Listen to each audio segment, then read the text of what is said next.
Today, we're talking all about promoting your podcast on social media. I've got some tips and philosophies that you might want to take with you before you go and start promoting. That's all coming up next.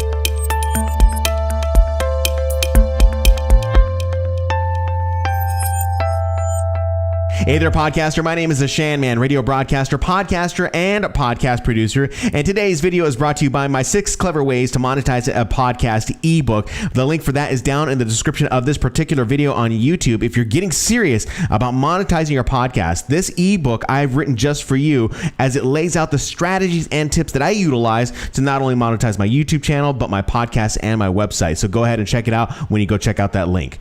So today we're talking all about social media marketing for your podcast and how it can help you achieve the overall goal that you have set for yourself. So as a recap, we talked about in video 1 of this series of videos, we talked about setting a goal for your podcast, for you and your podcast. What is that overall goal? What do you plan to achieve with that particular goal? Have you written it down? I would prefer that you do write it down so that you can see it every day so that you can achieve that particular goal. Then, of course, in video number 2, we talked all about influencer marketing and whether or not it was going to be something that was effective for you. If anything, that video was telling you all about the pitfalls of influencer marketing, but I encourage you to go watch it anyway to see if it might work somewhere in your promotion process for your podcast. So now we're jumping into the social media marketing game, and when it comes down to promoting your own content out there in social media. Now, by this point, you hear me talking consistently over and over and over about how we need to be building our email list. We need to build that almost more than we need to be building our Apple Podcast subscriptions, all right? Because we have more data that we collect when we get an email. When it comes down to Apple Podcasts, of course, I mentioned that in the previous videos, we don't get that data. So when it comes down to promoting on social media, there are tips and strategies that come with promoting your own content. And one thing that I don't think most podcasters do is they promote the right way. And I think this is something that is very important for your own promotional process. All right. This is something that I utilize when it comes down to promoting my content for YouTube. Not all of the time am I great at it, and I'll admit that, but I do my best to make every effort so that I can get people to come watch my videos on YouTube or even promote my podcast. So we know that promotion on social media is through Facebook, Twitter, Pinterest, Instagram, YouTube, any big social media network that is really out there and has a lot of traction. And one of those strategies that I talked about in one of my previous videos, it's actually a video series. It talks all about audiograms and how you can utilize the audio from your particular podcast and turn it into something that can be a promotional piece that you share onto social media so that people can listen. But we have to understand that not everyone is willing to click on your particular piece of audio. Not everyone learns the same way that the other people learn, okay? We have to understand there are different modalities of learning. So we have to understand that people learn more or better by reading stuff. Maybe they listen better, or maybe they view it better. So you have to create promotional content that is going to kind of hit on all of those levels if you can. For example, if you have particular video, it's got to be moving video of you recording your podcast, or maybe it's just you talking into a camera and you're talking about your podcast. That's promotional content that possibly could be shared out onto Instagram, since that is the platform where most people are watching videos and viewing more photos. But let's say that your audience is on Twitter and you're trying to tap into that audience on Twitter. You're probably more likely or better off utilizing text that you can promote inside of Twitter, because people are thumbing through the stream of their tweets, and if there's something that catches their eye, they might be able to stop, look at that tweet and see that it's yours. It talks about your particular topic of your podcast, and then they click on it, and then of course go directly over to your website. And then of course we have all those strategies that go on over there. All right, but here's some tips that I want to share with you as the podcaster who's now going to become the marketer. All right, now I always encourage podcasters to transcribe their programs. Now, I do understand that it can be a bit of a cost, an extra expense for you, because transcriptions aren't cheap. You can go through a service called rev.com where they can transcribe $1 a minute for your particular podcast or piece of audio that you're going to use. And so if you have a piece of audio that is 30 minutes long, they'll transcribe the entire 30 minutes, and that's of course $30. And I get that that's a lot of money, especially if you're pumping out a piece of content once every week, all right? But you don't have to always do that, all right? What you need to have is you need to have some type of, I guess, transcription description or show notes that is at least 500 words dense, all right, and that you're putting it onto your blog, all right? This is the most important thing that I think most podcasters miss out on, is that putting it on your blog is going to be the biggest benefit, and we'll talk about why it's a big benefit in the coming video after this one. But for this purpose of social media marketing, let's say, for example, you have a podcast where you're talking all about growing a garden. And of course, you had this 30-minute conversation where you talked with someone all about growing a garden. Okay, we're not going to transcribe that entire podcast. I would love for you to do it, but it's not going to be possible. What I encourage you to do is I would encourage you to go into Google Docs, and you open up Google Docs, and inside of there's going to be voice typing. And what you can do is you can enable voice typing, and then of course speak into the microphone, and it will start transcribing your words as you start speaking. All right.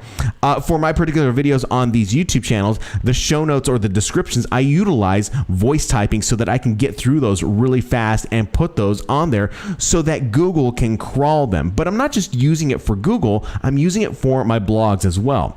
And sometimes inside of those show notes where I'm, using Google voice typing, I might say something that might be a quality quote. This is where the importance of your quotes will play into social media marketing. What you're going to do is you're going to post that often onto your blog along with your podcast that's going to be embedded. And what you'll do for promotional purposes, you're going to look for those particular quotes that you mentioned inside of your blog. All right. You're going to take those quotes and you're going to put them inside of Twitter along with a link back to your website. All right. Now you can repeat this process over and over and over. And I bet you if you do a show notes that are about 500 to 600 words, you can pull at least 2 to 3 quotes out of that particular blog and start utilizing them to promote out onto social media. Now, you're just not going to be promoting these quotes out on social media once. You're going to be promoting them multiple times over the course of however long you want to do it. In fact, I would just say indefinitely, all right? Now, there are tools that you can use. You can use TweetDeck, you can use Hootsuite. The one that I prefer to use and I have talked about is Agora Pulse. Now, Agora Pulse makes this whole job simple. And likely if you've been on my Twitter feed, you've seen tweets come through that promote my content. And it might be the same content, but sometimes someone doesn't see that content. Someone who's discovering podcasts for the first time aren't seeing any of my content, but they see it that time and they go directly back to my blog. That's what I want you to start doing. You have to remember that the nature of social media is that we are living in a fast-paced world and not everyone is going to see your content. So using a tool like Agora Pulse is going to help you. Now, Agora Pulse is going to cost you money, but you can still use TweetDeck or Hootsuite. And I'm not too familiar with Hootsuite and how they have really upped their game in terms of promotion, but it's worth looking at and checking into. Create a promotional calendar of promoting your podcast with those quotes into Twitter or into Facebook or into LinkedIn or whatever, and getting them out there so people can see and jump onto your blog. That's going to be the most important philosophy that is going to be a part of your game. It's not being spammy, it's you being consistent. It doesn't mean that you're going to promote one piece of content and then promote it again the next day, because people will start seeing that you're just being spammy. You want to be strategic. Maybe you promote a piece of content about a particular podcast on a Monday at 8 p.m. or maybe it's 8 a.m. And then of course, maybe you promote that same exact piece of content a week and a half later, but on a Thursday at 12 p.m. You've got to be more strategic about how you're promoting your podcast content. And of course, you're going to have to be more cognizant of each social media platform and what they are best at doing. So if you're posting a piece of content, say like something that would be really good on Twitter, but it doesn't really work well, say on YouTube, you're not going to want to do that, all right? You don't want to be illogical. Utilize each social media network best for what it's capable of doing. So video would probably be great for YouTube, but remember that YouTube video has to be in the dimensions of say like 1980 or I think it's 1280 by 720 pixels, or the dimensions of just how you're seeing this video. And if you're putting something that's from Instagram onto YouTube, it may not play as well. It probably could, but you have to remember, utilize each social media platform best for what they know how to do. So if this means you have to create different content for Instagram and different content for Twitter, make sure that you do that so you can get the best traction and use out of that social media network. The whole point of all of this is so that we can drive traffic back from social media onto your website so they can discover what is inside of your show notes on your website. And of course, if you've got your website set up strategically, and we'll talk about that in the next video, if you got that set up strategically, they'll get on an email list so that they can become a part of your universe. So tell me, how have you been promoting your podcast on social media? Which strategies have been working for you, and maybe which strategies haven't been working for you? I'd be really interested in hearing what you have to say if you leave a comment down in the section below. If you like this video, go ahead and leave it a thumbs up, and of course hit the subscribe button if you liked it. That will go ahead and of course subscribe you to my channel, but hit the bell button so you can get notified when I drop a brand new video for podcasters only, so that they may help you with your own podcasting journey. In the meantime, I'll see you on the next video when we talk all about inbound marketing and how it's going to help you reach a wider audience for your podcast. See you then.